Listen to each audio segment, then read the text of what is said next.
बहू के पलटते ढंग। पुणे में रहने वाली शीना की ससुराल में सिर्फ 3 लोग थे। इस वजह से घर में ज्यादा काम नहीं होता था, तो वो दोपहर तक अपना सारा काम खत्म कर लेती थी। लेकिन उसके बाद वो बोर हो जाती। इस वजह से उसने शिनचैन कार्टून देखना शुरू कर दिया, जो धीरे धीरे उसके व्यवहार पर इतना इफेक्ट करता गया कि वो खुद भी शिनचैन जैसी ही बातें करने लगती है। एक रात डिनर करते हुए, अरे बहू, जरा अचार तो देना। ओहो सासू माँ, आपसे इतना काम भी नहीं होता। इस तरह तो आप जल्दी जल्दी बुढ़िया हो जाओगी। अरे शीना, ये तुम कैसे बात कर रही हो? आपको तो कुछ भी समझ में नहीं आता। ये शीना का शिनचैन स्टाइल है। ऐसा बोलकर शीना वहाँ से चली जाती है। अगली सुबह शीना सबके उठने से पहले ही घर का काम खत्म करके कार्टून देखने बैठ जाती है। अरे वाह बहू, कमाल ही कर दिया। इतनी जल्दी सारा काम खत्म कर दिया। बस भी कीजिए, अब मैं इतनी भी कुछ खास नहीं। ओफो, तुम और तुम्हारे शिनचैन का भूत, जाने कब नॉर्मल इंसान की तरह बात करोगी। मॉम, आप तो बस मुझसे जलती रहती हैं। आपको क्या पता मेरी लाइफ कितनी मुश्किल है। अच्छा छोड़िए, अब मैं शॉपिंग के लिए जा रही हूँ। हाँ, तो ये है तुम्हारी मुश्किल लाइफ। शीना शॉपिंग करने मार्केट पहुँच जाती है, जहाँ उसे जय के ऑफिस की एक लड़की मिलती है।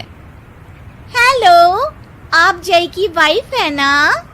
हेलो, मेरा नाम शीना है। मैं 26 साल की हूँ और मुझे शिमला मिर्च बिल्कुल भी पसंद नहीं है, पर शिमला जा सकती हूँ। हाँ।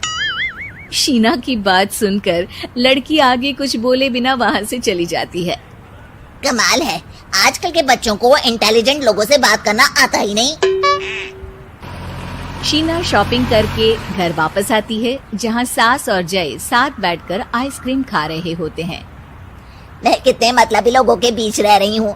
एक छोटी प्यारी बच्ची के बारे में सोचे बिना सब आइसक्रीम खाने बैठ गए। अब इतना नाटक करने की जरूरत नहीं है।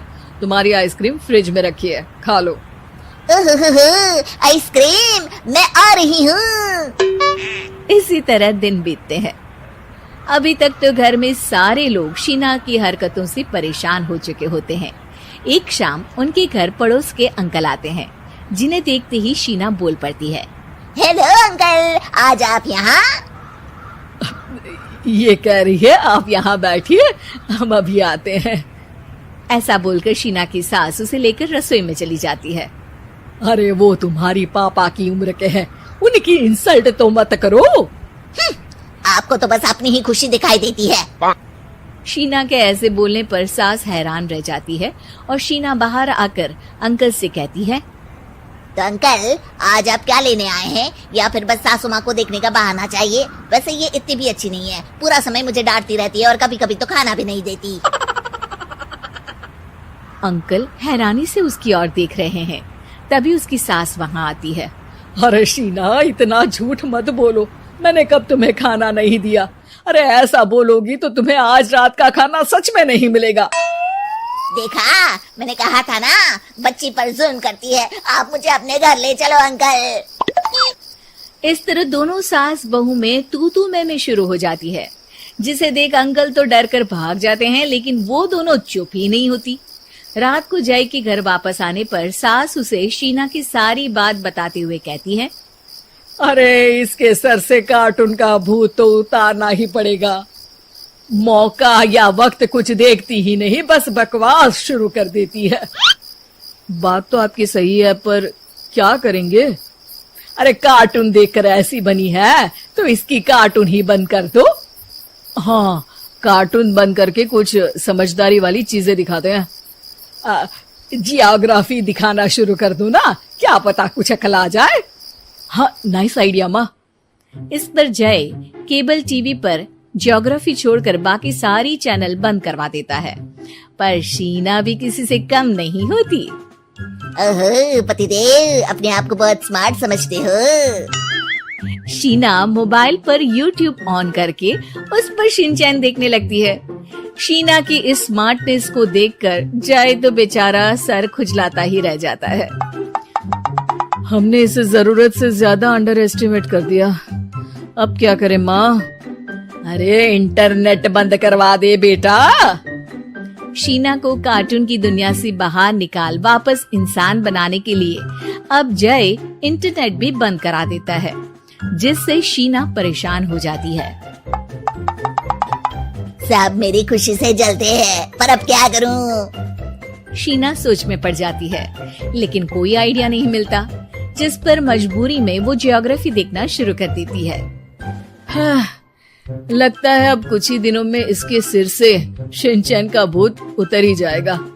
हाँ बेटा, उम्मीद तो यही है। दिन बीतते हैं और घर में सब शीना के बोलने का इंतजार करने लगते हैं, लेकिन शीना टीवी में ऐसी खो जाती है कि उससे पूछे सवालों का हाँ या ना के अलावा और कुछ जवाब ही नहीं देती। देखते ही देखते हफ्ता बीत जाता है, तो सब्र का बांध तोड़ते हुए जय टीवी बंद कर खुद ही शीना से बात करने बैठ जाता है। क्या बात है शीना, पहले तुम ज्योग्राफी देखने को तैयार नहीं थी, और जब देखने बैठी तो इसके आगे किसी चीज की कोई सूध ही नहीं, ना किसी से बात करनी, ना घर का कोई काम।